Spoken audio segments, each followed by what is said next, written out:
Well, hey there. Thank you for joining me today for the podcast. My name is Joshua, and as you can probably tell by the name, this is my podcast. So I'm glad you're here, and I know you are here to listen to our guest today, Patrick.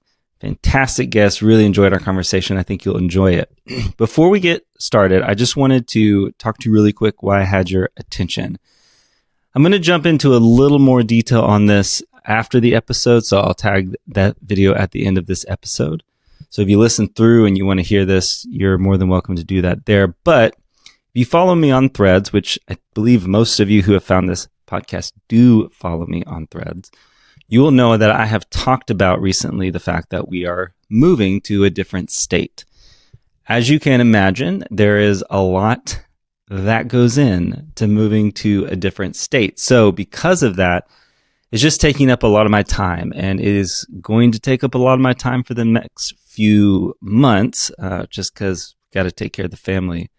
I know you guys understand that. I just kind of wanted to give you a why, because what that will probably mean going forward is we're going to be doing about one episode a month for the next few months. Long term, definitely want to do more than that, have a lot more in the works for that. We're going to keep growing the community and having more conversations. Just in the short term, the next 4 or 5 months, you'll probably see an episode a month. Why? We just have everything else going on. Also, big shout out to Jeremy, who edits these videos. Really appreciate the work he does for this. But outside of him and myself, that's pretty much it. That is the full team that pulls off this podcast episode. And so there's a lot that goes into it, a lot logistically on the front end and the back end that goes into it. So just with everything else going on personally and us moving and all of that, just expect about an episode a month is what we'll be looking at going forward. I'll be active still on Threads, especially as well as Instagram. So I'm not ghosting you guys. Let's definitely connect there and stay up to date on that. So yeah, I'll give some more info on some of the details of that at the end. So if you watch through and want to listen, that will be there. But let's go ahead and jump in to our guest today, Patrick. Patrick is someone, like I said, who I really enjoyed this conversation. I think you're going to enjoy it as well.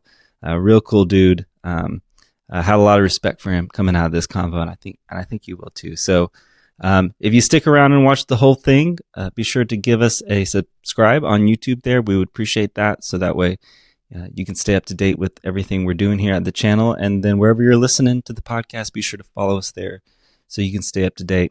Hey, thank you guys so much for connecting, for listening, for watching, for really being a good community. I think we're building kind of a unique space here, and we're on the early stages of it. So man, I appreciate you guys being around and being part of this. So thank you for listening, and I really hope you guys enjoy the episode today. All right, Patrick, how you doing, man? I'm doing great, Joshua. How about yourself? I'm doing good, dude. I just want to thank you for jumping on here, for being part of this. Like when this popped off in November of 24, like you reached out and were supportive, and dude, I'm just excited to have you on, especially because I love cooking. I kind of joke that in another life I would have been a chef, and so I'm like super pumped to jump in with that with you. What got you started on cooking? Because I was reading one interview you did, and you had a corporate job, and then COVID kind of changed that, right? Yeah, absolutely. So what got you into it? Yeah, let me just take a little bit of deep dive into how I got into cooking and how I got to where I'm at today. So, as you may know, I've been cooking practically all my life. I would say the earliest memory that I have of myself cooking in the kitchen when I was 7 years old, and I made pancakes for the first time. I perfected one pancake and burnt the second one beyond recognition, but we'll talk about that story another day. Actually, no, we can talk about that story now. So I was home with my grandmother. She had just got home from grocery shopping. I was hungry, but, she wanted a shower. She wanted to take a nap, and then she wanted to cook dinner. Me being the impatient child that I was like, no, I'm going to make it myself. I'll figure it out one way or another. So simply, I took the box of pancakes. I read the recipe in the back, made the first pancake, showed her the first pancake. I was happy about it. I was excited. And then all of a sudden, she's like, "Well, what's that burning in the background?" Ran to the kitchen. Second pancake burnt. But I'm here doing what I'm doing now. But like I said, you make some things perfect and you make some things bad. But we'll get into that a little bit later. But yeah, I've been cooking all my life. As you may know, I learned a lot of my techniques and my methods from my grandmother. Her roots are deep within the South, and she was born in a small town in North Carolina called Bun Level. Growing up, Oh wow. I grew up in New York, but we spent most of our summers in Bun Level. And when my aunts and grandmothers got together, that's when you really got to see the magic happen in the kitchen. Everything you I can could, only imagine. everything you can think of, from like Southern fried chicken, mac and cheese, greens, buttermilk biscuits with those pillowy layers. I mean, those are being made in the kitchen, and I was just a student learning from the masters, just asking questions, studying their craft, trying to build, a sense of what I was supposed to do before I built my confidence in the kitchen. Yeah, I've seen on your Instagram those you've done some of those biscuits, Hmm. and I gotta say those look really good because as someone who grew up in the South, has family in the South, we are a little I don't know what you would call it, maybe protective of our biscuits, and we don't think those from the North quite know how to do it. So I could tell, man, when I saw that video, I was like, this man has some Southern influence on those biscuits. They look amazing, dude. Thank you so much. And it's funny that you say that because when I posted that video, I thought people would be like, oh, that's a great recipe. How did you get so many layers? There were a handful of people who were like, that's pre made dough. You didn't make it like that. I'm from the South and I know how to make biscuits. And I'm like, okay, well, go to my YouTube page. You'll see exactly how those biscuits were made. Like, I know what I'm talking about. Like, trust me, I was born in the North, but I can cook. But Oh yeah. yeah, but go, Well, when you have influences like your grandmother, your aunties, all from the South, like that's legit. definitely. And shout out to all the people in the South who can cook. I mean, I feel like, and I may get some flack from this from my Northerners, but the South got it locked when it comes to cooking. That good old fashioned Oh yeah. soul food that just gives you some comfort, gives you love. Like the South has it locked down. There's no arguing that. Yeah. It's not healthy. It's not good. It's in But it's healthy moderation. for the soul. It's healthy. That's what's important. Yeah, it's good for that. So yeah, your those summer trips, going to grandma's, aunties, that was a big influence for you. Oh, absolutely. I was one of those kids. Don't get me wrong. I love playing outside. I love video games, this, that, and the third. But if you could ask me what would I prefer, playing video games or cooking, it'd be cooking. My cousins would be outside playing. My grandmother would be in the house, cleaning collard greens or prepping chicken. I'd be there right beside her, asking if I could help out because it was something that just interested me. And it wasn't just the aspect of the food that got my attention. It was just the way it commanded such love from our family. It was the way that it brought people together. Like that's what I wanted to do. I wanted to do something that built the sense of community, and cooking just spoke early in my life to do that. Yeah, I love that because that's something you mentioned, like the video games and the screen time. I think that is such a great way for parents to connect with their kids is like get off the screens and bring them in the kitchen, let them get their hands dirty. And I mean, you're a great example. They may grow up and be a chef Exactly. and do that for a living. And man, that's so cool. What was some of your favorite stuff that your grandma made? Ooh. And notice I said that plurally because I know you can't just narrow it down to And I thank you for that because even trying to name some of my favorite things that she made, that's still kind of hard. But one. I would definitely say, for one, her fried chicken.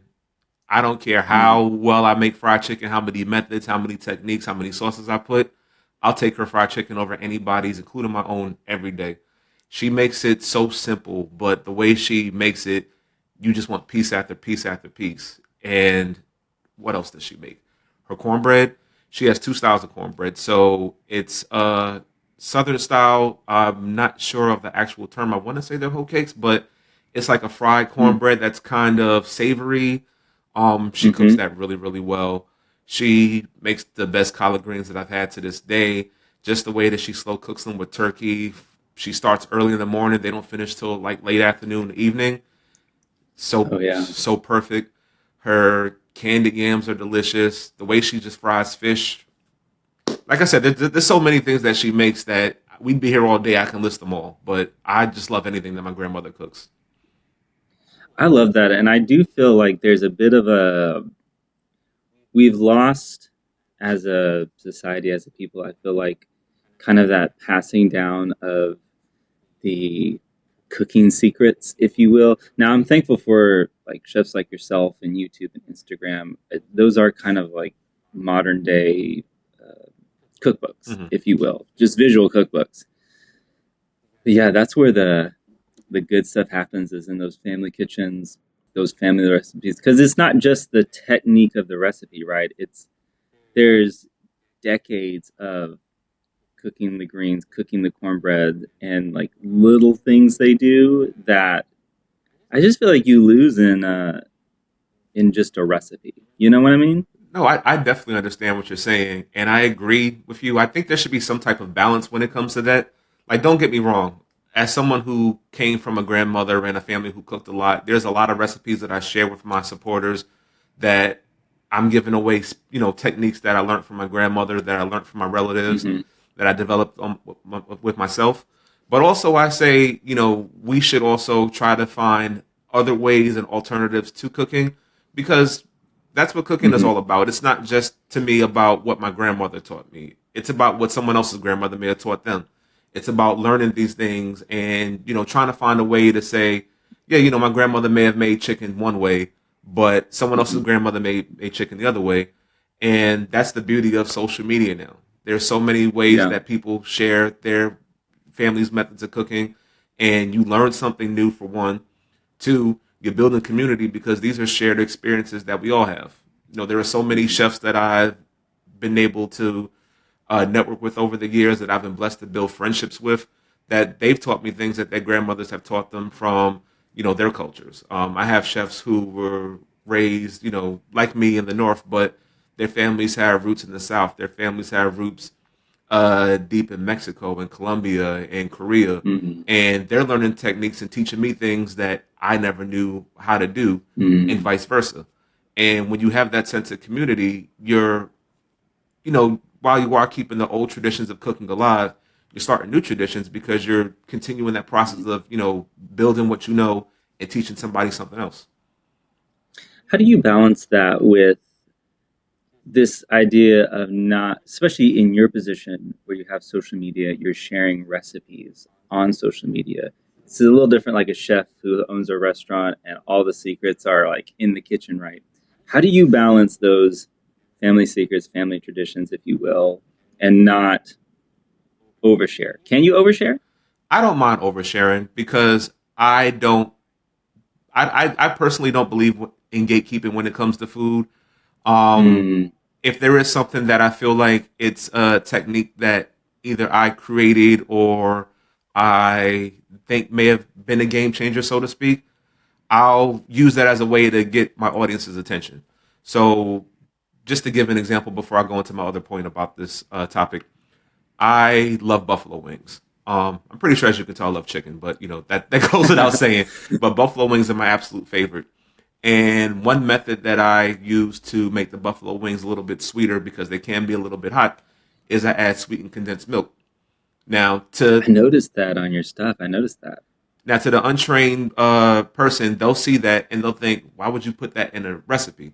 And this is something that I just thought off the fly because I didn't have sugar or honey or anything to balance the sweetness. So I thought maybe sweetened condensed milk would work. But that would be something that in most restaurants, a chef would keep that to themselves. And then, maybe somebody would ask, oh, what's that taste that I get in the background? What's, that additional flavor? And they may or may not share. But with me, I'll go on, my platforms and I'll say, here's how I make my buffalo wings, the best buffalo wings ever. And I'll share it like in the video.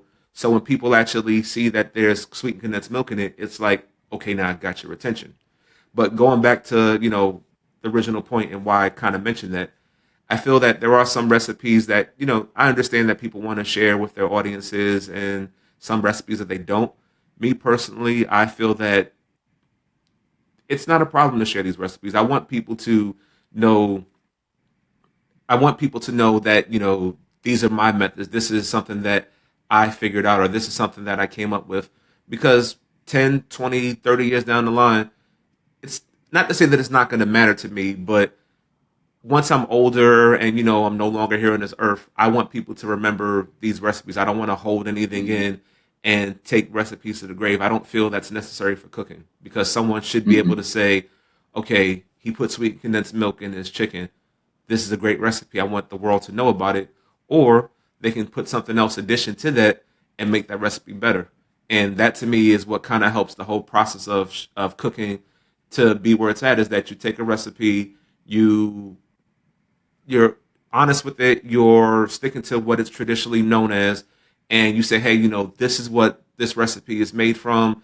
These are the ingredients that make it what it is.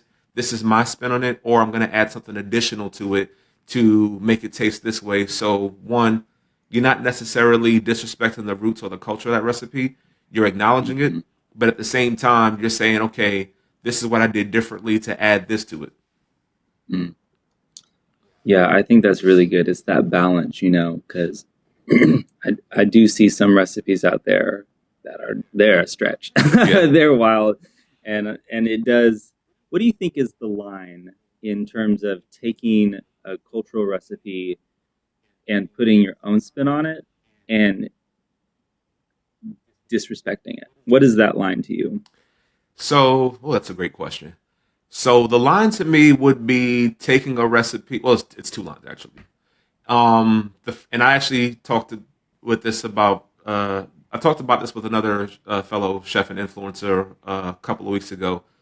Um, there are certain recipes that I feel you can't really disrespect the base roots of it.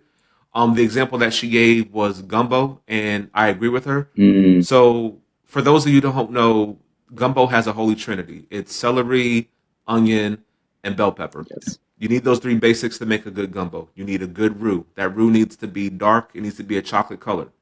Now, if you go and say, "Oh, I'm going to put carrot in this recipe," or "I'm going to go and put Scotch bonnet instead of green bell pepper," to me that's kind of crossing the line, because these are recipes that, regardless of what else meat you put in there or whatever else you add to the gumbo, you need that base to make it what Hmm. it is.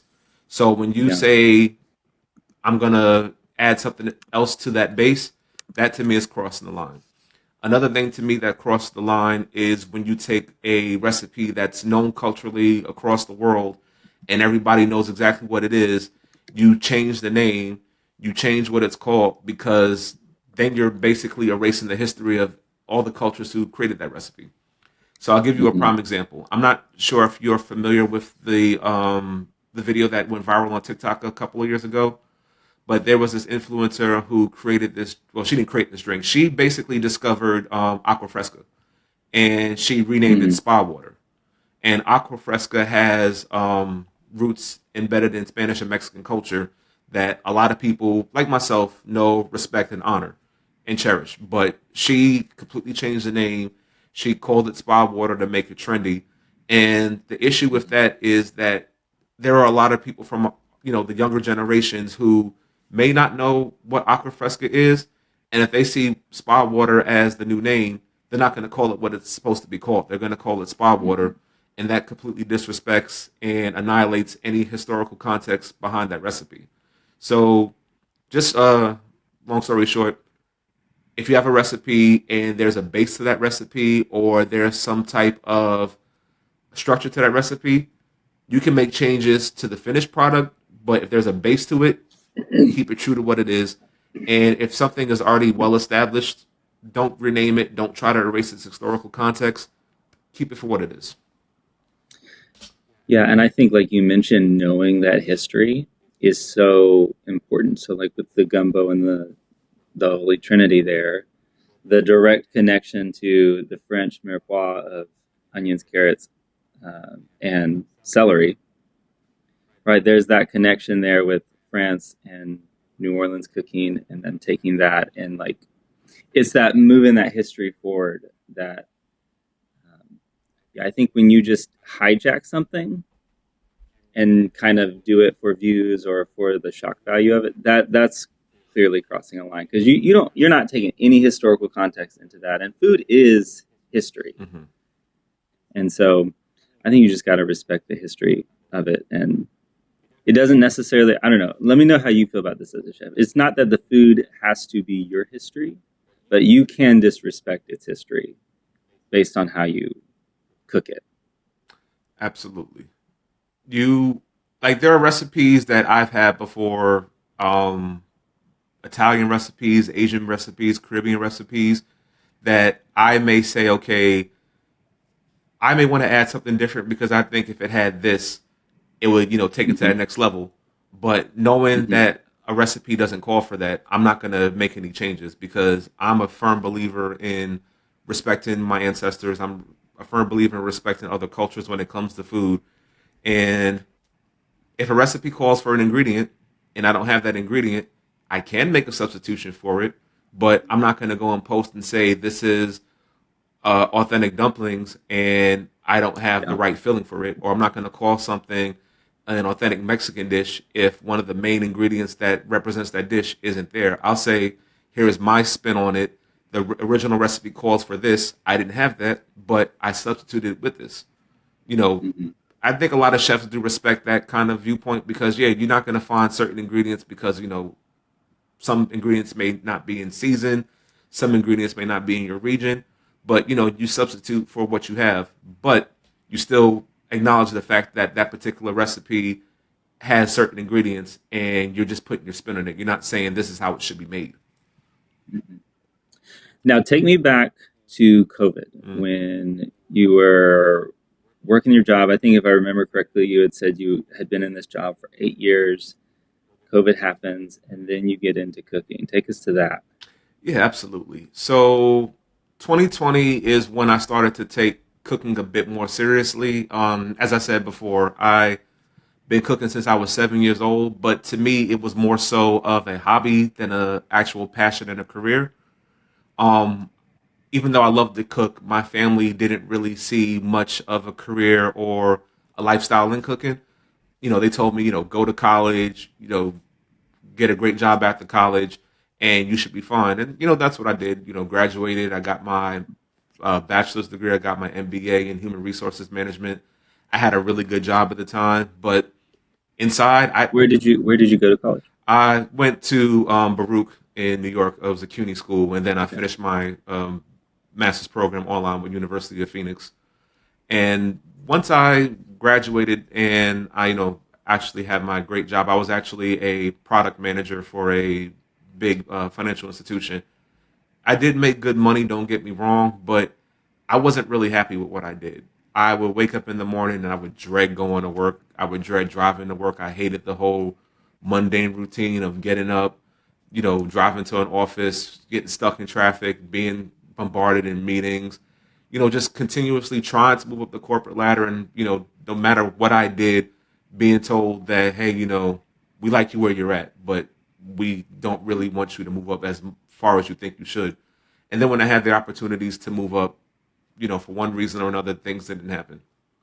It is what it is. But COVID happened. Um, a lot of people in my department, unfortunately, were impacted because we did get to work from home briefly, but then a lot of roles to save money were taken away, and mine was one of those roles. Um, I knew I wanted to continue working, but I knew deep down I didn't want to work on someone else's terms. I wanted to do something that I felt like I could wake up on a regular basis and be satisfied with myself. I wanted to do something that I felt made a difference and impacted lives. And I also knew I wanted to do something that I could spend time with my family and also have a actual work life balance, not a work life balance that a corporation dictates to me. So, thinking about ways to save money at home because when you lose your job, you have to kind of. I mean, you should do it regardless, but when you lose your job, that's when you kind of really have to scale back and think about your finances. So when we were working, both of us, we ordered a lot of food, and we cut back on that. And I did a lot of cooking. So I would, cook, and I would try to get ideas and inspiration for cooking. And one of the chefs, who's actually honestly, my one of my biggest influences to even get on social media is Joshua Wiseman. And I would Mhm. religiously watch his videos from beginning to end on YouTube. He taught me how to make bread. I would just look and study his methods and techniques and just see like, wow, there's somebody who, while he does have some restaurant experience, he's not an Emerald Lagasse, he's not a Bobby Flay, he's not a Giada. He's somebody who's just like me. He got on a platform, he decided that he wanted to do something with that platform and teach people how to cook, and I was inspired by that. And I decided, even though I didn't do videos at the time, I took pictures of my food and posted them on social media because I was like, you know what, let me share some of my creations. And the first post that I made was a salmon and potatoes dish, and it wasn't the best plated. It wasn't what my standards are today. But I said, what the hell? Let me post it and just see what happens. And sure enough, people started to follow my page and started to, ask questions about how long I've been cooking. People were actually, congratulating me on taking that step in my journey. And it really boosted my, spirits. And I decided from there, you know what? This is what I want to do. I want to teach people how to cook. I may not have all the answers to cooking, but just like y'all, I'm learning as I go. I started building connections with, chefs in restaurants, chefs who work food trucks, Michelin level chefs, restaurateurs, just to get a knowledge of the business and just get an understanding of ways I can improve my own techniques. Of course, there's YouTube and Google to look up things and Mhm. cookbooks. And just from there, I built the platform that I have today. Yeah, that's awesome. And what I love about your story is that you weren't someone who started pursuing the career right after high school and traveled, went to Europe, went to all these places to cook. Hmm. You kind of discovered this as a career later in life, which I think is very very inspirational because what you're talking about, the corporate stuff, I really relate to that in that you just kind of feel stuck. And what bugs me the most about the corporate stuff is like, yes, there's a level of stability with it, but it's more the fact that you don't feel like you're in charge of your own time. And salaries aside, it's like that's the one commodity I can't get back. Yeah. you know, like once I lose it, it's gone, and I don't like even the idea of, to this day it still bugs me, of asking for time off. It's Hmm. like I'm asking you for my time back. Like that mindset of you own it is just, I don't know. Did you feel that? Because man, that shit bugs the hell out of me. I'm gonna be honest with you, man. The whole like asking for my time back stuff is just, it's not it. You know what's so frustrating about that? I was somebody who never really took that much time off. Like my time off was either for my birthday, vacations with my now wife or my kids, or that was really just it. Like if I had a doctor's appointment, I would ask, to go to the doctor's appointment, but I would log back into work afterwards. And so I built up all this time off and I feel guilty about taking time off, but then it's like, why am I feeling guilty about taking time off? I deserve a break. I don't need to. It's not my responsibility to say, hey, I want to take time off. Can you make sure that your staff is properly, your schedule is Yeah. properly staffed? Like that's not my responsibility. That's the manager's responsibility. But I Hmm. would feel so guilty about taking time off that there'll be moments where I would, not take time off, or I did take time off. I think in the back of my head, oh, they're gonna let me go because I'm taking too much time off. I had managers who were in higher levels than me. You would never see them at their desks. You would always see them on vacation. They would always be out and about. But I take time off and it's a problem. And I started to develop the mindset while I was working that one, we're all just spokes on the wheel. I'm not saying that people shouldn't work corporate jobs. I definitely feel like some people can be entrepreneurs and some people want to work a corporate job, and that's fine. But if you're working a corporate job, these companies can and will replace you at any moment. Take your time off. You deserve a break. Yeah. You don't need to work hours a day, multiple days a week, and you have things that you need to do on the weekend, and your time isn't really spent resting. It's mostly you're constantly on the go. Take time off. I know there's a lot of companies now that are trying to give employees flexible time off, and I commend them for that. But there are still companies that are kind of stuck in their ways and having their employees work 5, sometimes 6 hour five, 6 days a week, sometimes more than 8 hours a day, and they only give them 2 weeks off during the year. Yeah, That's not humane. that's crazy, dude. It's just this everything gets gobbled up by capitalism, where you're just working, working, working. And then you hear in places like Europe where, if you need to like take care of your sick kid, they're like, yeah, go ahead. Like, why would you take time off for that? You got to take care of your kid, or they'll take vacation for like a month. Yeah. I'm like, what? How do we get that? In Denmark, they actually let both parents take off for a full year once your child is born, regardless of how many kids that you have, Yes. and you still get paid for it. Whereas here, Yeah. women only get like what? I think the very last job that I worked at, I remember one of my old employees was telling me that they only gave her 2 weeks off of maternity leave, and then she had to be back at That's work 2 weeks, wild. and she wasn't getting paid enough to even have childcare or even a good decent salary. She had to be back at work in 2 weeks. Like, that's insane. It is. I mean, just that like idea of like you grow a human for 9 months and then you push it out of your body, and corporate America is like, okay, 2 weeks, we'll see you back. Wait a minute, you do that. Exactly. Men in leadership, you do that. Yeah, it's. I think it was Switzerland. I saw. Hmm. I want to say it's Switzerland. They have like when you have a baby, you get it's like 365 days almost of maternity and paternity leave that both parents can use. But then the law even requires that the father has to use, I think, like 30 or 60 of those days. Hmm. I'm like, are you kidding me? Like over here, like they don't even care if you're the dad. It's like, well, you didn't have the baby. Why do you need time off? And there are other places that are, yeah, you're growing your family. Go be with them. I think that's the thing that's so exhausting about working for corporate America is, like you had said earlier, you're just an employee ID number, really. And if you leave, they'll just replace you, and they don't care about your time, the family. You're just there to do the job. And did you feel like, because it sounded like you worked a lot when you were doing your corporate job, do you feel like now that you work for yourself, do you work as much? Do you have more of a work life balance? Like, is there more stress for you knowing that like I got to make ends meet? Like, how has that looked post corporate world? That's a really good question. I get asked this question a lot. There, I can't even say unfortunately, there's a lot of work that I have to do because I'm not an established business as of yet. So whereas, in corporate America, I had one particular role and I was designated to do that role, I'm constantly working. I do my own editing for my videos. I do all the cooking for my videos.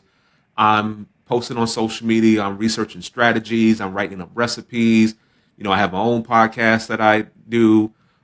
There's just so much that goes into my role and my job that I'm pretty much working every single day, hours on end.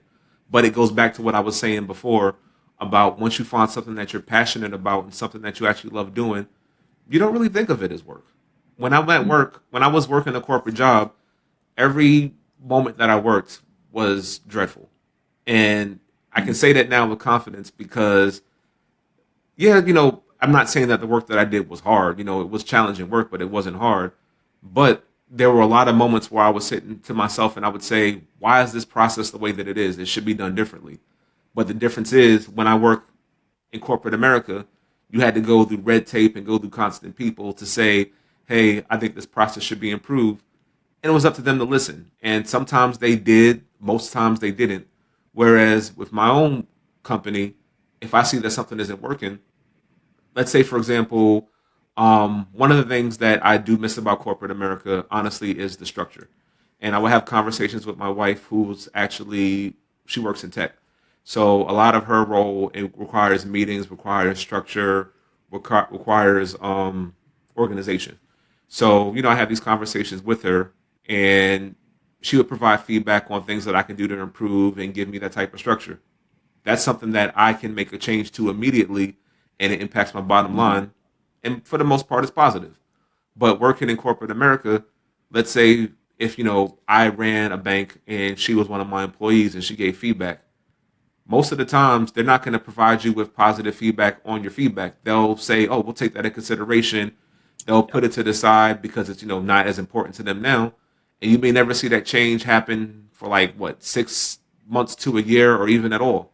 But working in corporate America has taught me that it is important to kind of look at what you're doing now and prioritize certain things, but it never feels like work. It always feels like I'm doing things to improve and to better myself.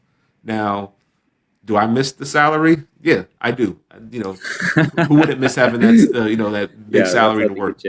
it's it. It's something that I really wish that I had to this day, and I do miss the structure. But even though I've been doing this for 4 years, this is still early on for a lot of people who start a business.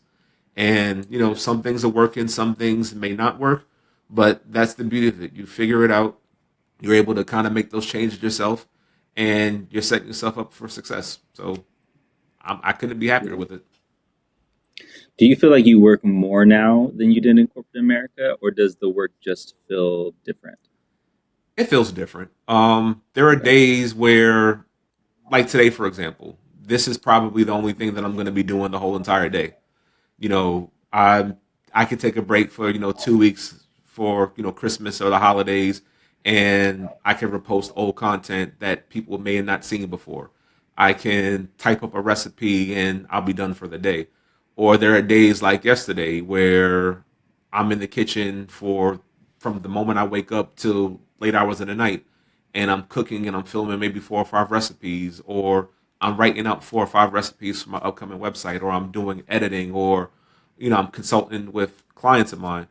And it's all about just making sure that you're not really, how can I put it, it's making sure that you don't feel like what you're doing isn't valuable and what you're doing isn't important, and also what you're doing doesn't make you feel like you're being mundane. Like I said, there are some days where I could work all day. There are some days where I may have 1 or 2 things to do. But on those days that I have 1 or 2 things to do, I'm not beating myself up and going, "Oh man, I wish I could be working right now," or "I wish I could be doing this instead." I'm perfectly fine with relaxing because I know work is still being done. And that was one of my biggest issues of working in corporate America. When I had my very last job, I worked in an office pretty much most of the time, and then I worked remotely. And then when I started working remotely, I realized the work that I do can be done pretty much in 2 or 3 hours. And then it's like, well, what else is there to do for the remaining 4 or 5 hours a day? And you'd find stuff to do because you don't want your bosses thinking that you're just sitting around doing nothing. But Yeah. with my own company, yeah, I can sit around for a few hours to do nothing, but stuff is still being done. People are still Yeah. coming to my videos on social media and they're providing commentary and feedback and they're viewing. Recipes are still being typed up in the background. I don't have to work that full hours, 8 hours a day just to feel productive. But, that's one of the things that I'm really happy about now is that while, yeah, there is more work to be done, I don't have to do it all in one shot like I did in corporate America. Yeah, and I think that notion of like you got to work 40 hours a week to be productive. I mean, I know research has been done to suggest that people don't work 40 hours a week, Hmm. even when they go into an office. I think it's like, I don't have it in front of me, but it's like 30 or 32 hours max is really how much people work. And the rest of the time, they're just talking to people in the office or, messing around on their phone. And so I think there needs to be a bit of this change in mindset that I've always felt like um, if you, especially in corporate America, if you are not on the verge of burnout, you're considered lazy, Hmm. which is not a healthy way to live at all. Did you feel that way in corporate America? Every single job that I had, I was on the brink of burnout. There were jobs that I had where I had to take a leave of absence because I would work 10, 12 hours a day, 7 days a week. Um, and it was a combination of a lot of things. It was one, and this is a previous job I had, not my more recent one, but in one of my previous jobs, I worked a sales position for the bank. And at the time, they offered commissions to employees who would, make a certain quota for their sales. And I was always one of the top 5 in my district. But unfortunately, that came with a price. That meant Mhm. um, constantly working hours and hours and hours a day. The bank that I worked at was actually in a supermarket, so we had the privilege of being open 7 days a week, whereas most traditional banks are open five, sometimes six. Yeah. And at the particular position that I had, because of the burnout that was faced, a lot of employees there was a lot of turnover. So at one point, it was myself as the banker, myself as the assistant manager, myself as the head teller, taking transactions, opening up accounts, managing the bank, paperwork, counting cash, like, everything that you could think of when it comes to working in a Wow. bank. And then my manager would help, of course, too, but she'd be, trying to interview people to join the company or try to find ways to help build, the clientele also. And the two of us would be working 10 hours a day, sometimes more, not including opening and closing. We work every single day. And then when she finally found staff, my doctor told me you need to take time off or something worse could happen. And so I took a Mhm. whole entire month off of work to recuperate. And I left the job after want to say 3 months after coming back because I felt at the age that I was, it wasn't healthy for me. And then my most recent job, and this just goes back to the pressure that corporate America puts on you. I was one of the employees that you could ask for anything, whether it was a project to be done, whether it was providing exceptional customer service. I did it, and I would get reviews from customers that were highly positive. I would always get featured as one of the top employees. I was always the workhorse, so to speak, of the company. But then when it came time to get in, a promotion, they would consider me, and of course, the work would be put towards that. But when they needed somebody to, take phone calls, for example, or they needed somebody to put in the extra work, they asked me to do that on top of what I was trying to do to move up. And the burnout became so bad, it would either get to the point where I wouldn't be doing great in my world as I was supposed to because there was just so much given to me at one time, and it just burnt me out. And it's unfortunate because a lot of corporate companies do that to employees. You use them until you can't use them anymore, and then when they start to show the slightest bit of um, deterioration, for lack of a better word, deterioration in their role, you either write them up or you find ways to replace them. And that messes with them mentally. And so every little thing that they do, going back to what we were talking about before, for example, like calling out of work, the employer will look at that and go, okay, well, yeah, you may have done X, Y, and Z. Yeah, you may have gotten rave reviews from customers. Yeah, you may have done an exceptional job, but you were late this day. You took off 2 days last month, and we have to write you up for that. And it just continues to be this endless cycle until they let you go and replace you, and you kind of get bummed out about it because you think, wow, I put all of my effort into this job, and I risked my health and my life, so to speak, and they just went and moved on. Yeah, I think the word you use there, deterioration, is like, it's a good word because it'll do that to you. So, as someone who is further down the road in kind of your journey of working for yourself, what would be some advice that you would give someone who is thinking about trying to get out of that corporate stream of working and climbing the ladder and working for themselves? That's a good question. There's a couple of things that I would say. For one, definitely make sure that you have money saved if you're looking to take that step. Unfortunately, even though we had money saved, I was let go. I didn't really have the choice of saying, okay, well, I've built up a nest egg to leave corporate America and work. I kind of had to do both at the same time. So I would definitely say if you can save money, especially the way this economy is, you have to save or try to find some way to You save. have to, yeah. That's one. Two, make sure you write a few ideas down. Um, Cooking was something that I kind of realized was my passion because it was something that I've done all my life. But I've known people who said that they wanted to be writers. Some people said they wanted to be authors. Some people wanted to start a podcast. Some people even wanted to do content creation. And when they actually did these things, while it may have worked for like a couple of weeks or so, they got burnt out easily. They didn't have a strategy or a game plan. because it wasn't something that they were passionate about. So if you're looking to take that leap from corporate America to entrepreneurship, make sure you're doing it with something that you can feel at the end of the day you feel passionate about, that you feel happy about doing multiple hours a day at work and not feeling burnt out. And the third thing I would say is build a community. That's probably the most important thing, but build a community. It may not seem like a lot to people, but I value people like yourself. I value the people who come to my platform and just leave a comment and saying, I love your recipes, or somebody who just says hello. Unfortunately, I value my trolls as well because trolls are putting exposure to my platform, which they don't That's true. realize. They do. Like you can insult me, you can say whatever you want, but your comment boosts my recipes up. It boosts my post up. So thank you. But I say that to say you need to build a community because even for example, we don't know if TikTok is going to even be around in the next couple of weeks. But there are people who I've built connections with and built relationships with who would come from TikTok to Instagram or Facebook or Threads or whatever social media platforms are out there to support me. When I launch my website in a couple of weeks, where I'll be hosting most of my recipes, I've built an email list of people who I can communicate with and support. And these are people who, throughout the years, no matter what I've done, whether it's been a special project that I've been a part of, whether it's been a brand deal, whether it's been, uh, boosting one platform that I'm on, they've supported me throughout it all.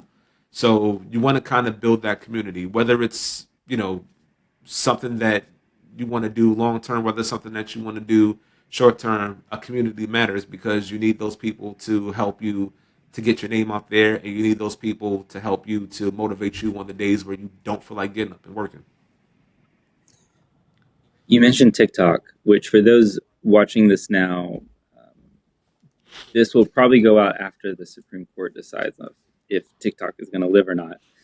Um, how do you think that's going to affect you if it if it does get banned? Will it affect you? I know you have your other platforms, Instagram, YouTube, your website, and stuff like that. How much do you think that will affect you as a content creator losing TikTok?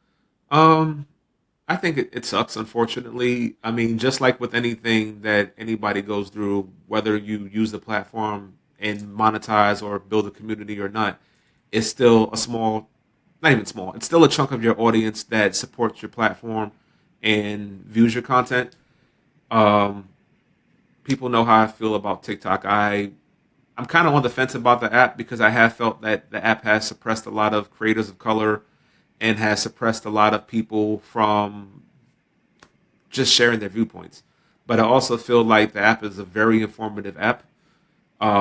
I've gotten a lot of news from there. There's been a lot of stories that you can't really find on modern news media like ABC or Fox that you'll see on Mm-hmm. TikTok. A lot of the injustices that have happened towards, women, people of color, the LGBTQ community that you don't really get to see on traditional media. And if it is shown, it's kind of, I'm trying to think of the proper word for that. It's kind of whitewashed a bit to where they put it, Oh yeah, yeah. they definitely whitewash it, but you look at TikTok and you'll get the truth sometimes. You'll get people who aren't afraid to share their opinions. And I think that's one of the more important things that we need to keep that app alive for. Now, there is another version of TikTok. I'm not sure if other people are aware of it that's out in China that actually shows more educational content. And I do wish that that part of TikTok was shown to our culture. But for what TikTok is, it's a very helpful app that's helped a lot of creators. Now, like I mentioned before, for me, I'm gonna lose a small chunk of my audience, but I'm confident that a lot of them will follow me and support me on other social media platforms. But I feel bad for the creators who earned a major living on TikTok. Like I know creators who built a platform on TikTok and have been able to get brand deals, have been able to, go to places that they've never been to before, like Hollywood. They've been able to take trips outside of the country. They've been able to impact so many lives because of this platform. And unfortunately, a lot of them rely on this one sole platform for a source of income and exposure. So if TikTok is gone, on top of losing this cultural identity, they lose, you know, their own identity, so to speak. They lose their monetization. So while I do have, my opinions on TikTok to a degree, I don't feel like it's an app that should be banned personally, especially when there's so much out there that's far worse. Oh yeah. I mean, if X is still around, why is TikTok being considered for being banned? Like that's my Yeah. point of view. Yeah. Oh yeah. Because to me, TikTok is a great example of, Washington can actually get shit done, but only when it affects them, Hmm. right? Because they will ban TikTok because they're worried about China influencing their elections and them getting reelected, right?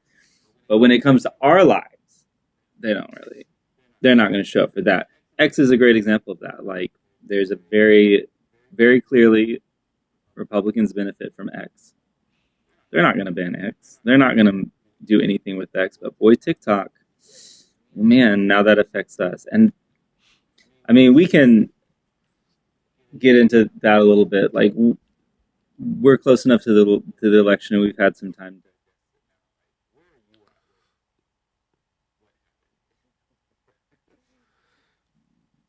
I'm probably like everybody else, and I'm still in shock and disbelief. But at the same time, I'm not shocked and disbelief because of just how rooted this country's history is in sexism and racism. It's one of those situations where you have hope because, say what you want about Kamala Harris and her campaign, but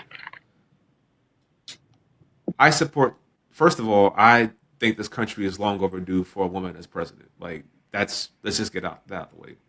Yeah. There are so many groups who I feel are going to be impacted by this upcoming administration's decision making. There's, people of color, there's the African American community, the LGBTQ community, there's immigrants, people who have built this country to be what it is who are going to be impacted. And just to think that so many people, voted for Trump simply because they didn't want a woman in charge, or people who voted for him because they wanted the price of groceries to go down. And now you see, he said he can't bring groceries down.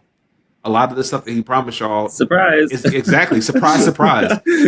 Or think of all the people who voted for him because he said he'll get rid of immigrants, but you didn't realize that meant you and your family as well. So, like I said, I'm surprised Yeah. that people would even think about that in today's day and age, but it's one of those things where you unfortunately reap what you sow. Now, does that mean that we stop fighting and we stop, wanting the best for our country, the best for this world, and the best for our kids? No, we continue fighting. But this is one of those situations that I feel like it's kind of what the Joker said. I don't know if you saw the Joker movie, but there was a Mhm. one scene where he was on the talk show and he basically said, "You get what you fucking deserve," and that's exactly Yes. that's what I feel like is going to happen to Yeah. this country. Yeah. You've shown time and time again that you have something in your face that say, "Hey, we want to make change. We want to eliminate student loan debt. We want to make sure that everybody has an equal say. We want to make sure that you have money in your pocket to start a small business." But oh no, a woman said it. We can't have that in charge. We like Donald Trump because he's charismatic or whatever people say about him. I don't know. I, I'm not even going to go into it about my personal feelings towards him, but I will say for the people that did vote for him, you're getting exactly what you wanted. And there's no reason for you to even be mad about it because you knew who he was. I had a whole entire argument with somebody the other day on one of my posts on Threads because they did the whole thing, they try to troll and it was like, yeah, Team MAGA, Trump won this, that, and the third. And I'm like, okay, well, glad you feel that way. And I hope his policies work out for you. His exact words were, well, why do you want to see something bad happen to me? And I was like, well, why do you think something bad's going to happen to you under his policies? And he had nothing to say after that. But that's the mentality of a lot of these people. They simply just don't know what's going on, and they've been easily manipulated. Yeah. And what's so upside down about it to me is you elect a billionaire and you think he's for working families. Like, this dude hadn't worked a day in his life, man. He inherited wealth.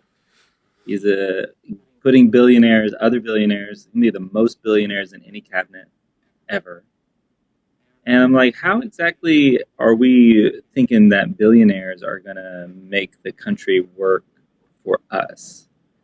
But and that's where, to me, too, Patrick, where you can say what you want about his policies, whatever it is, like, it's really hard for me to listen to anyone who's MAGA and believe that it doesn't just come back to race at the end of the day. I agree. You know, that's why you have twice now he's beaten Hillary Clinton. Was maybe the most qualified candidate possibly ever to run for president with her experience in history. And then you have someone like Kamala Harris, who smarter, harder working, came from a working class family. And you still go back to the guy who at this point now also has been convicted of crimes on top of all of it. And so I'm like, I don't understand how it isn't just about race. It isn't just about the virtue signaling that he does, because it's not about the policies. There's nothing about his policies that are actually beneficial to you, like you're saying. You ask them, like, okay, so what do you think is going to benefit you? And they're like, well, I don't know. What do you do with that? I don't know, man. Or even going in addition to, you know, it being about race, also you got to think about the people that he campaigned towards, and probably a big reason why this podcast in particular was created. He and Elon and his administration targeted a lot of the bros. They targeted the Joe Rogan podcasters, the Logan Pauls. They targeted a lot of the guys who felt like Andrew Tate, like they weren't really being represented, that, you know, they're sexist at heart and they don't want women in charge, and they want to have the whole, oh, you know, we're cool, bro. Like, bro, like, they're not listening to you, bro. And using those platforms to not only spread lies, but to get in the minds of younger men who are like, well, yeah, I don't want to have somebody tell me what to do. I'm a man. I should get this. I should have that. He gets his position of power, and you're still stuck doing the same shit. No one seems to understand that. Like, granted, I feel at the core, politicians are politicians no matter what. Like, some politicians lie, some politicians, you know, try to tell the truth, and then others who are out for themselves. But I've never heard Trump ever say anything that he was going to do that benefited anybody other than himself. And this is somebody who grew up in New York, knowing who he was with the Central Park Five, knowing who he was with his real estate properties. These are things that he's been saying for years. I feel within the bottom of my heart, he doesn't really care about anything other than he doesn't want to go to jail. He doesn't want to be convicted of crimes, and he'll do whatever he can to get power so he can find some way to get immunity. And people just keep falling for this constantly. And we're going to see over the next 4 years, it's not going to be bread and roses. It's not going to be cheaper gas prices. It's definitely not going to be, you know, cheaper groceries. It's going to be a lot of turmoil. But, and I'm not sure if you want to get into this topic also, but I feel, I don't want to say that I think there's going to be a 100% shift, but I think with the whole situation with Luigi Mangione, with the CEO being struck down, unfortunately, I feel that there are going to be a lot of people who are going to open their eyes and realize this is not about race, this is not about culture, this is about the haves and the have-nots. And there's going to be a lot more people who are going to open their eyes and realize that they've been played, and that's what they don't want to have happen. They don't want people to realize that, hey, you know, you're all pretty much the same, regardless of your skin color or complexion or whatever the case is. What sets us apart is that there is a small percentage of people who have all the power and have all this wealth, and the rest of us are struggling. They don't want us to see that. And once we get that together and unite, then it's a problem for them. Yeah, and I don't think people understand really what it means to be in the 1%, like the amount of wealth that is.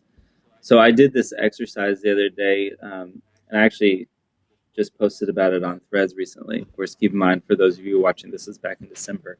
But I basically asked it, like, so how much does Elon Musk spend every day just on his lifestyle? And it basically said he'll spend anywhere, it like listed a bunch of stuff out, but to summarize it, it said he'll spend anywhere from $50,000 to $100,000 a day typically on his lifestyle. But there are days, depending on what he's buying, what he's doing, that could go well into the millions. I'm like, just let that sink in for a second. It's saying this is daily. Daily. The median income in America is $80,000. He's spending that every day. Like, to your point, like, y'all don't realize what this is. You are getting played, and you're getting baited into these race wars. I hate to say baited because it is a choice. It's not like there's an ignorance there. Like, there is a choice to that. But yeah, like, why do we not see the billionaires as the enemy of us, the people? You know? I think it's partially because a lot of people feel like they're protected and they have so many connections and so much going for them that it'd be impossible. And it's not to say, we should go out and do what Luigi did. I'm not saying that at all. But what I am saying is that we shouldn't be afraid to protest or march. We shouldn't be afraid to publicly speak out on these issues. We're the people who put, these officials in charge. Now, granted, there are situations where, I forgot the guy's name, who was picked over AOC. Oh yeah. What was it? Gary Conley. Harry Conley, yeah. Older Democrat, unfortunately has cancer, but to the point, they should have let her be the head, not him. Mm-hmm. But it goes to say that these are decisions. Some decisions, unfortunately, they make on their own. And then there's the decisions such as the midterm elections. There's decisions such as the presidential elections, the smaller government elections that we have a say on. And if we banded together and voted the people who actually want to make changes in this country, we wouldn't have many billionaires. Like I'm not saying that people shouldn't have money or shouldn't, enjoy their wealth. I'm not saying that at all. But I do feel like there are billionaires out there who take the money that they have and they abuse their power. They use it and flaunt their riches like Elon Musk. There's billionaires like Jeff Bezos' ex-wife, Mackenzie, who takes the money that she gets and she donates it to charities and proper causes. You can have money, but I would feel, even if I, for some reason, became a millionaire or a billionaire with Cooking with Pat Lee, I would feel guilty just knowing where I came from and knowing that there's people struggling out there. So I would definitely donate to charities. I would definitely establish programs that can help other people get money and get that type of exposure too. I don't need $1 billion to live. I don't think anybody does. I think that's just greed. If I see that there's communities out there that are struggling, there's people out there who can't feed their kids, there's people out there who may or may not, have a job or employment. There's homelessness. Things that we see on the streets today, with the weather changing and being so cold out there should not be homeless people on the streets. And we have people spending $100,000 a day on ridiculous shit. Like, I don't get that. Yeah. Yeah, it's like if Elon Musk wanted, he could personally end homelessness with his wealth. Most of them could. But instead he's going to go into this government role and start cutting programs that actually try to address those people who need the help. And so, yeah, it's going to be rough. I think, to your point, like, the best way to engage is to, like, you got to do it in the primaries. You got to do it with your city council, your school board, those state elections. I feel like state Democrats are far and away better at communicating and actually enacting policy than national Democrats are. Mm-hmm. So yeah, you gotta engage at that level, and I think it's clear with Washington, it's not going to be a top-down change. That's not going to happen. Like, a lot of people thought that when Obama became president, change, this is going to be changed, this is going to be different, and we've regressed since then quite a bit. How do you keep hope, especially as a Black man in this country, when you see so overwhelmingly who white people in this country elevate, who they choose to listen to, who they choose to follow? How do you, as a Black man in America, keep hope? It comes from within. Honestly, the fact that I feel the way I feel about protecting other races, protecting women, protecting uh, disenfranchised communities. The fact that I feel that way, and I know that there are people like yourself out there who feel that way, who we actually consider allies. There are the 92% of us who actually care about progress and care about change. That's what gives me hope. I mean, yeah, there's people out there who don't want to see us win or succeed. There's people out there who put greed and profit over human lives and rights. But there are a lot of people out there who value lives. There are people out there who want to see change, and they're not afraid to use their voice. Like even me, for example, I could risk, losing brand deals or opportunities, even speaking on subjects like this, but I don't care. And I say that because at the end of the day, what's gonna, help make change? Me getting a brand deal from a company, or me speaking out publicly on why I feel black women are being mistreated in America. When people, Yeah. talk about, the LGBT community, about transgenders, and they try to say derogatory things, me speaking up and saying, hey, what you're saying is wrong and what you're saying is foul, and everybody should have a voice and be treated fairly. If a company has a problem with that, are you really a company that I want to work with? And, Yeah, that's amazing that you think that way, and I don't think there's enough people who think like you on that. Like, because at the end of the day, they want the check, they need the paycheck, right? And so they'll compromise on some of those things and won't take a big stand. So I mean, I think it is very admirable that you are willing to take a stand like that, because especially working for yourself, dude, that's tough, and I got a lot of respect for you in that. I appreciate that, and it is something that while you may not get the money or the opportunities that you want to, as I said, if it's a company that feels that strongly about it, then really is it somebody that I want to work with? And just being a social media influencer and a content creator, we need more people like us to speak on these issues because, like you said, we're we're in a position now, honestly, where it can't just be about the politicians making decisions or bringing attention and awareness to this. It's up to us as people to do it. I'll give an example of a creator that I admire and respect so much for even taking this stance too. There's another food creator named The Golden Balance, very popular on social media. And when all the tragedies happened in Palestine and Gaza, he spoke up against it. And he's made several posts on it where he incorporates some recipes, but also talks about the injustices when they were showing the tragedies that were happening to the women and children and the innocent lives that were being impacted. And and we were all just watching the news kind of like censor a lot of that. He posted it on his pages. And he said, you know what? It's going to suppress my views. I'm going to lose sponsorships, but these are people that mean everything to me. This is my homeland. These are my people. It needs to be addressed. And that's how I feel about, America. Like, I was born here, I was raised here.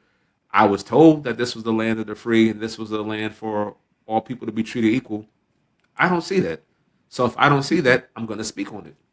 Even another example, whenever George Floyd was murdered by Derek Chauvin, at the time I was still trying to grow my platform, but I was so furious about it, I mentioned it. Yeah, And I yeah. mentioned it on my platform. And actually, um, when the incident happened, I was still working in corporate America, and we had a whole sit down about the incident, and we were told, express how you feel, speak on it, and it bothered me that no one said anything. No one mentioned how they felt about it. No one wanted to talk about it. It was business as usual, and to this day, I kind of feel like that's probably part of the reason why I was let go. But it is what it is. But I spoke up. I said, I don't feel like this is something that's going to be properly addressed. I feel like you're just saying this just to save face. But we're going to see the same shit happen from this point out because, it's not fair. It's not right that these things are happening in this day and age. And even then, I knew for a fact that while, I felt how I felt, people aren't going to take it that way. But I still have to say what I say because if I don't say something, I can't be assured that someone else is going to have that same energy or same type of feel um, about these instances. So now that I have a bigger platform, it's not going to suppress my voice. If anything, it's going to amplify it and put me into bigger spaces where people can say, well, you know what? he is somebody that maybe we should listen to. Of course, you're going to get the people who are going to be like, oh, well, stick to cooking. And yeah, they've said that to me on Yeah. my platform. But you Yeah. know what? No one ever tells a politician to stick to politics when they start talking about um, TikTok, or no one ever tells Hmm. um, well, people do tell athletes, stick to sports, but the point Yeah. being is that we all have opinions. We're not just people with one niche or one view. We're multifaceted. So Yeah. if I feel that there's an injustice that needs to be spoken about, I'm going to speak about it, regardless of whether it impacts me or not. Yeah, that's so true. I mean, no one tells specifically white athletes to stick to sports if they speak up. It's always the LeBrons of like, hey, LeBron, you need to shut up and dribble, right? Hmm. It's always the Colin Kaepernicks. It's always the black influencers, the people of color when they speak up about their lived experience. They're the ones who are told, hey, Patrick, you just need to like stick to cooking, dude. I love watching you like make these amazing wings, but when you start sharing how my decisions affect your life, I don't think I like that. And to them, I say I genuinely don't care, because you know what? At the end of the day, this is my life. This is other people's lives It's your that are life. impacted. Even to the point about athletes, Caitlin Clark was somebody that MAGA thought had their back, and she spoke about their injustices, and talking about she wanted to support Kamala. All of a sudden, she goes from beloved white figure to, oh, who's this woman think she is, and people are turning on her. Yeah, It's the that's unfortunate true. thing. You're basically valuable to these people until you say something that goes against what they say, and then all of a sudden they Yeah. betray you. It's unfortunate. Do you find most of the trolls you get online are? I know you a majority of your stuff is cooking. Is it about the cooking, or do politics get into your stuff as well, or is that only really when you like address it? It's usually whenever I bring up politics.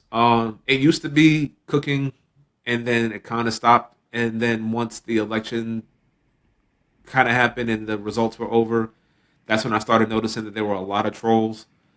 And I say the same thing I say about trolls. One, I don't know if you guys know it or not, but I get paid to be on social media. So whether you say something good, whether you say something bad, I'm still making money. So hey, thanks for feeding my family. I'm gonna take my wife and kids out to dinner with your hate. Yeah, with your I love and, that. and then two, people don't seem to realize, at least in my mind, I think a lot of these trolls tend to be bots. I'm not sure if you Yeah, feel that way, but I mean, I can't say there's no way, but there are people out there who have these like negative viewpoints and go on social media just to talk shit. But I genuinely do feel that a lot of these people are just programmed to just say hateful things to keep, the algorithm going. And they don't impact me. I'm not crying at the end of the day that somebody trolled my account. I'm not going to be mad. All I see it as just a way to get more exposure and just a way to prove that, hey, there are good people out there, there are bad people out there, but regardless, I'm still going to live my life and still going to say and do what I have to do. yeah, yeah, and it's easy to I think when you have a lot of people engaging with your content, you see the comments Mm. and you can see like the profile picture or not. And it's easy if you see like a string of some negative comments to really internalize it and forget like, oh, wait a minute, like thousands of people have liked this. And the trolls are loud, but it's I always have to try to remind myself like the just because people don't necessarily comment positivity doesn't mean like the majority don't view what you're doing positively, Yeah. especially if you look at the negative comments versus the amount of people who like it, who comment that they like it, those type of things. It's just an interesting thing, isn't it, where the few negative comments can kind of just become prominent. It's unfortunate, and I don't recommend anybody do this, because I always feel like the best thing to do is ignore them, but I fight back.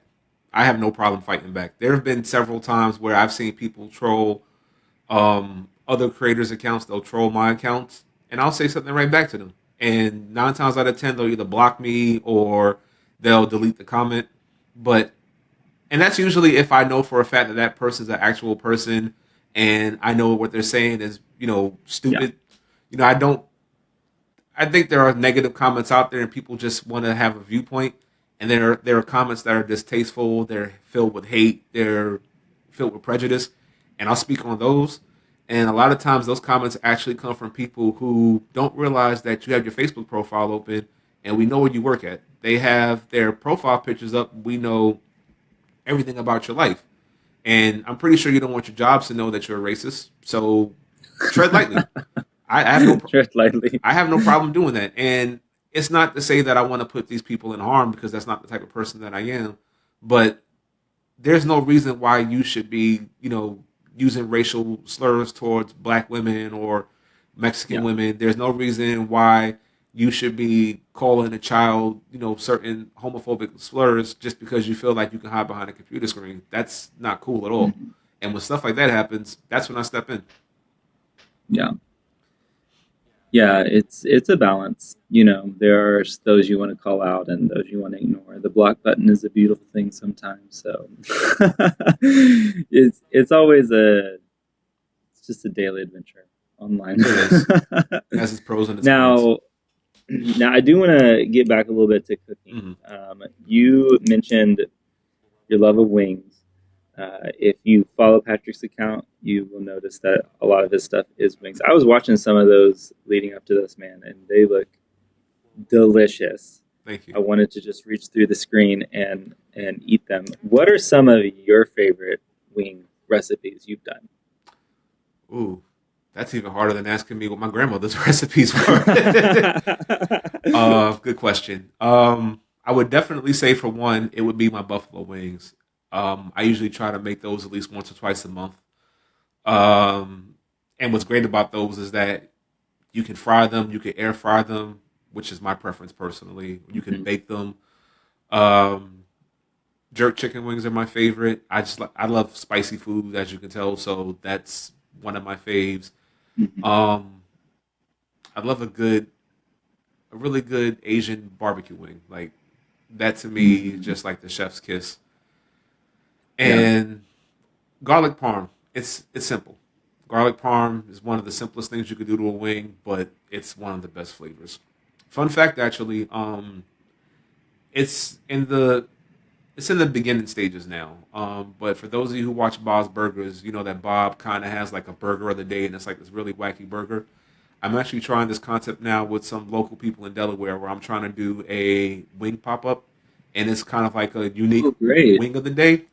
So hopefully I can get enough support, so when it starts to grow, I can do a food truck and just do like a random wing or two flavor of the day. Like, I'll do like a plain fried wing, for example, and then there'll be a specialty wing each week.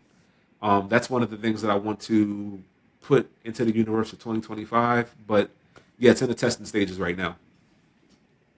I love that. So what do you want to do with as your platform grows? Are you wanting to like do a food truck? Are you wanting to get a brick and mortar one day? Like kind of where do you see yourself going with cooking? Food truck is definitely something that I really, really hope I get within the next year or two. Just because like I said, I love cooking. I'm a private chef now also, but that's more localized. I want to have a food truck to where either I can localize it to, or I can travel and go to different states and just have people try my food. I don't think I'd ever open up a brick and mortar restaurant, and if I did, it would take a lot of investment. It would take a lot of support. I have friends who've opened up restaurants and they've closed in 2 years' time. And it's not because of anything that they did bad, but there's a lot that goes into a restaurant. You have It's to tough, dude. hire a wait staff, you have to hire servers, you have to have payroll, insurance for everybody. You have to have the right location, the right menu.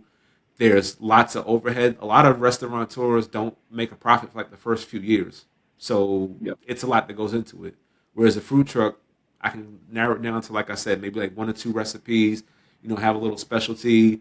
I would have the kitchen inside of the truck, and that would be it. All I'd have to do is just find a prime location. But, that's one of the things I want to do with my platform. Another thing that I'll be doing, which will be launching in 2 weeks, and it's long overdue, is building a website where people can actually get my recipes for free, and also book me if they're looking to have a private chef experience. For the past few years, most of my recipes have been shared on Instagram, but there are a lot of people who don't have social media, who don't use Instagram, and just people who want an actual website that can house all the recipes instead of going to this post or that post. So that's actually launching within 2 weeks. So I'm excited for that. And also, I have a food podcast. It's called Cast Iron Conversations. And the purpose of the podcast is to bring exposure to a lot of chefs out there who may not get a voice because they're not Gordon Ramsay or they're not Guy Fieri, but Mhm. they impact people's lives on a daily basis by cooking food in restaurants, or their culinary instructors teaching people basic cooking skills like how to properly hold a knife or chop an onion. I bring exposure to that. Yeah. I'm hoping that that platform expands as well. I have so many ideas that I want to build with my platform. Um, and if you notice, a lot of them don't mention, me cooking content. And it's not to say that I don't want to Yeah. make content. I'm still going to do that. But I'm somebody, and maybe this is probably the reason why I don't get much sleep at night. I have tons of ideas for what I can do to expand my brand and how I can help people. So as long as those wheels keep turning, I think there's, sky's the limit for cooking with Pat Lee. Yeah, I like that. I noticed we were messaging each other late last night, not up, not sleeping. Um, yeah, I love that. But you think about successful people in the industry; they do move beyond the kitchen, and not that they don't still cook. Like Guy Fieri definitely can still get in the kitchen and throw it down. So can any of the celebrity chefs you think of. Hmm. But yeah, I love that idea of just multiple ways to influence people, and not even influence. It sounds like what I appreciate about you is you really are inviting people to kind of discover their cooking passion and learning about that and how to get better about that. And I think that's great, and I think that's needed too. No, I definitely do agree with you. And it's one of the reasons why I love creating cooking content online. And I'll actually tell you a very funny. Well, it's a funny story to me, but it may not be funny to everybody else, but it's a funny story to me. So my wife and I recently celebrated our 1 year wedding anniversary. This past October. Congrats. Thank you very much. And we passed celebrated our 1 year anniversary this past October, and we went to Miami. And we went to this nightclub, and we're having a good time, having fun. We're just in our own element. And this guy approaches me, and he taps me on my shoulder, and I don't hear him at first, and then he's like behind me, and the New Yorker in me just turns like this because I'm like, I'm on guard, like, bro, what are you doing? But Why you coming up on me, man? exactly.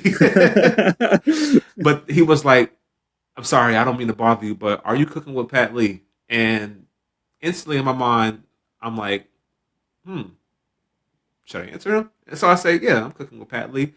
So he pulls up his phone and he's like, bro, I love your page. You've taught me so many recipes to cook. I'm like such a better chef because of you. And then he just starts like picking my brain at that moment, just telling me how much I've impacted his life. And that one moment, while it may have started off wrong because I thought he was trying to pull up on me, it really it really brought a smile to my face because to me that's what it's really all about. It's Yeah. about teaching people essential life skills like cooking. That somebody like me may think, hey, it's nothing to me to know how to hold a knife. It's nothing for me to know how to properly dice a carrot or proper techniques, and I'm teaching somebody something. That to me Yeah. is like the icing on the cake when it comes to what I'm doing. And if I can continue to do that, even if what I'm doing doesn't really matter to the grand scheme of the world, if what I'm doing impacts people on that level, then I know I'm doing something right. Well, I think it does have a big impact because like when you start learning those things, those techniques and stuff like that, Hmm. like sure there's a technicality to it, but it actually really frees you up to explore different things with cooking and try new things and create recipes, and then that translates to great family conversation around the table or a great time with your friends. And I mean, food is just so powerful. I remember in reading Anthony Bourdain's book, Kitchen Confidential. Hmm. He talks about the moment he realized food was power, and It really is, in terms of like creating moments, creating memories. Like you have vivid memories with your family around food. Everyone does. And it is power. And once you realize that, and once you make something that people just, they love, like that's addictive. I don't know if you feel that way as a chef, but like when you put that meal down and everyone loves it and eats it up, like that's an addictive feeling to get back into the kitchen. I agree. I wholeheartedly agree with you, and I'm so glad that you brought up Anthony Bourdain because God rest his soul. That man is. I don't want to say a father. I'll say it. He's like a father figure to me when it comes to cooking and just his passion for food. Like the way he speaks about food, you can just tell it's not something that he just picked up one day and said, "Oh well, this is life." It's something that he truly cherishes and values from the way he cooks, from the way he describes food, from his books, from his show, just everything. He's impacted so many lives, and he's definitely somebody who's going to be missed, and he's impacted so much of us. But I agree with you. I do feel that cooking not only does it come from love, but it's something that brings people together and brings communities together. And it's a great feeling just to know that you as a chef are bringing that to fruition. Just as an example, also, as I mentioned before, my grandmother had such an impact on my life when it came to cooking and just, the techniques and the foundation that I have. But the first time I actually got to cook a full meal for her, to me, that meant more than anything that I've ever done. Like That's so good. I've never had the chance to cook for her before. Like it's always been, she'll cook for the family or she'll cook for me. And she moved to North Carolina a few years back, and we would visit or we would see her, but we would always go out to eat. Or when she would come to the house, we would go out to eat. And when I started to build my platform, I was like, you know what? One of the things that I want to do is I want to make a meal for you, and I want your opinion and feedback on it. And I've had opportunities to cook for so many people. I've had the chance to audition for shows like MasterChef, for Chopped. I've cooked for celebrities, but that to me was the moment that I needed validation for. Was the person who Yeah. inspired me to cook to say my food tasted good. And I actually have a video of it too. I'll share it with you. It was one of my first lasagna videos that I made from scratch, and I had her taste the food, and just her reaction and smile, like not even lying, that brought a tear to my eye. Like it made me feel Yeah. like you taught me everything I need to know about cooking. You provided this foundation for me, and just know that you love my food. It gives me the motivation and courage to continue on, and that's a feeling that I don't think will ever be replicated. Yeah, that's so powerful, dude. And that goes back to food is more than just like nourishment. Like it's deeper than that. To get to do that for your grandmother is so cool. I think back to Anthony Bourdain, he's someone who realized that and was able to really articulate that well, like in his words. And I personally, like as someone who doesn't work in the restaurant industry, I have so much respect for chefs, people who do, because I mean, chefs, people, line cooks, people who work in restaurants, they are like some of the hardest working people out there. And yeah, man, I think there's needs to be, we celebrate some of the big chefs, the celebrity chefs, and that's fine. There's nothing wrong with that. But people in the food industry, man, they work their ass off. They're hardworking. They're real people out there in the real world putting food on your plate. And every time you go back to that restaurant, it tastes just as good as it did the last time. And man, there's a lot of respect and hard work that goes into that. Yeah, absolutely. And I never came from the restaurant industry. Everything that I've done has been through my own learning processes and just shadowing other people. And I have taken the odd job here or there in a restaurant as I started to build my platform, just so I can learn some basics and learn to respect the techniques. But I have the utmost respect for anybody who's a line cook, for an executive chef, a head chef. I've actually been in positions where I've actually got to prep for an actual restaurant before with my Cooking with Pat Lee platform. And it's just Yeah. How was that? I'll say it like this: if you've never worked a restaurant job before, or you never worked in a kitchen, I wholeheartedly encourage you. It will change the way not only do you think Yeah. about cooking, but it will give you a newfound respect for a lot of these people in the kitchen. Like you think Yes. chopping up one onion for one recipe is a lot. Try chopping up 50 onions for service. Try having to only be dedicated to making steaks the whole entire night, and you have to have a system to remember. Okay, this steak is medium rare. This steak is well done. This steak is medium, and just kind of have that timing in your head to just know when to flip it, when to serve it, and what temperature to keep it on. They have a whole entire routine that takes them months to years to even master. Now, it's not to say that Yeah. I couldn't do it. I'm pretty sure if I dedicated my time and energy to doing it, I could. But that's the point. They dedicate their time and energy to this on a day to day basis. Some of them work 10 hours a day, morning, noon, and night, cooking for people. They're up prepping, they're serving food. And like you said, they're doing it to the point where it's consistent, where it all tastes good no matter what time of the day you go. To me, these are the unsung heroes when it comes to food. Like, don't get me wrong, people like Absolutely. Gordon Ramsay, Bobby Flay, Guy Fieri, they should be admired and respected for their craft, for what they do. But these are people who go into the restaurants every single day, tired, whatever mental issues they may have going on for that day, whatever hurdles they're facing, and they're still able to provide you with the beautiful service. And I think they should be Mhm. honored and respected. And I wholeheartedly put my hat out to them because without them, people like me wouldn't even be here. Yeah. Yeah. For anyone listening or watching, a great behind the curtain look at that is Anthony Bourdain's book, Kitchen Confidential. Uh, is raw. Be ready. He's honest and gives you a good look at it. But yeah, you really get an appreciation for how hard chefs and people in the service industry work.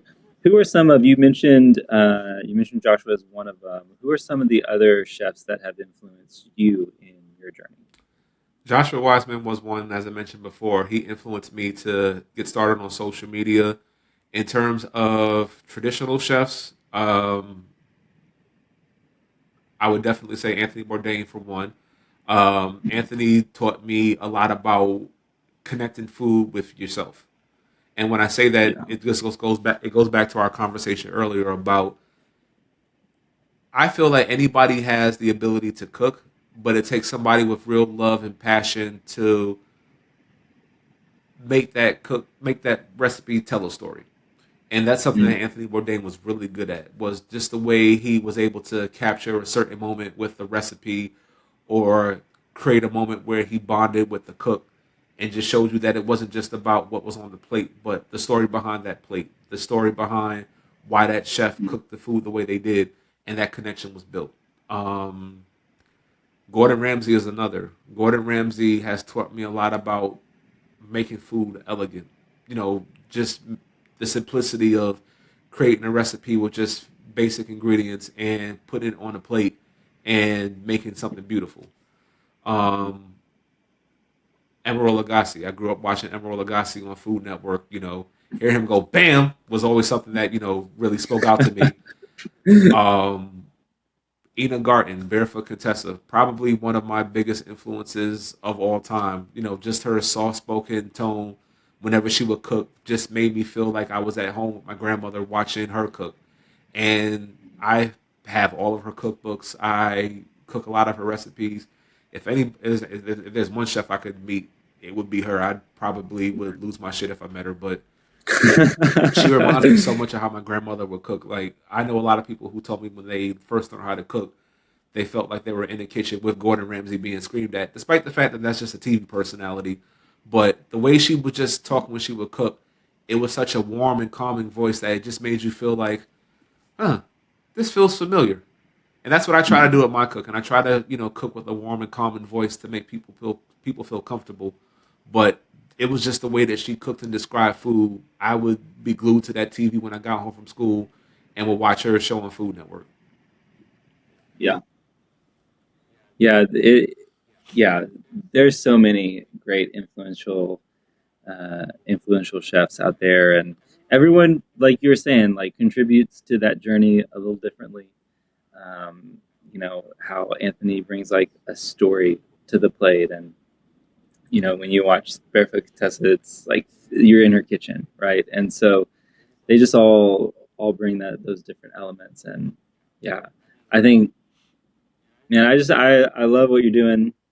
I love the food you're putting out. I can't wait to get up to Delaware and eat some of those wings. You're always invited if you come through, man. I got you. Yeah, man, I can't wait. And I would encourage anyone to follow you and connect with what you're doing. Why don't you tell everyone how they can find you, any projects you've got going on? Just to keep in mind, I think you mentioned your website launching in a couple weeks.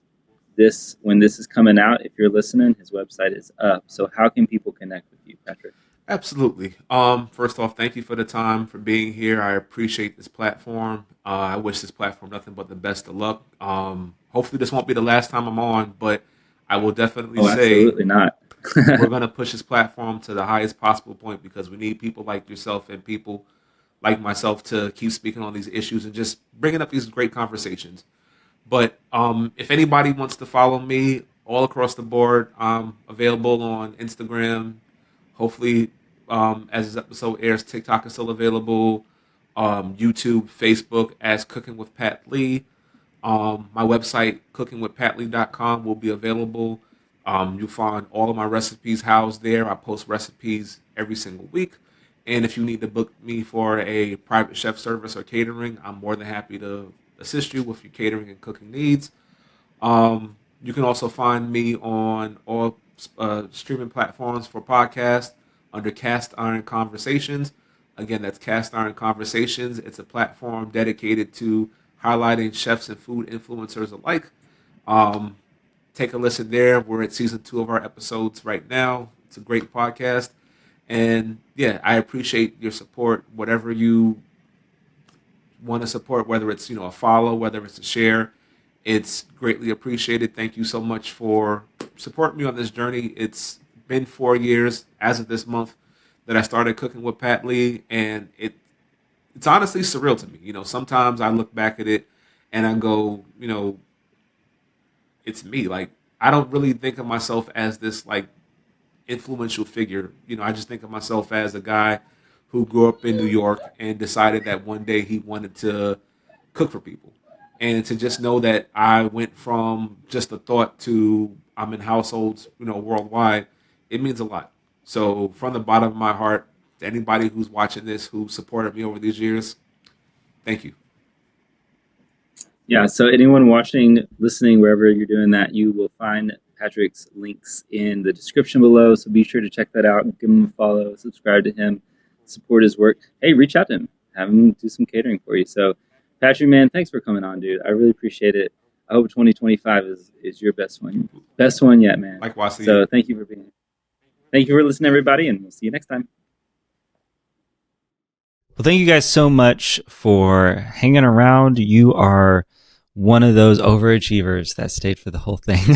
So thank you for sticking around for the whole conversation today and hanging out through the whole podcast. I do appreciate it, and hope you enjoyed it. If you have not already, be sure to subscribe to the YouTube channel or follow wherever you are listening to this podcast.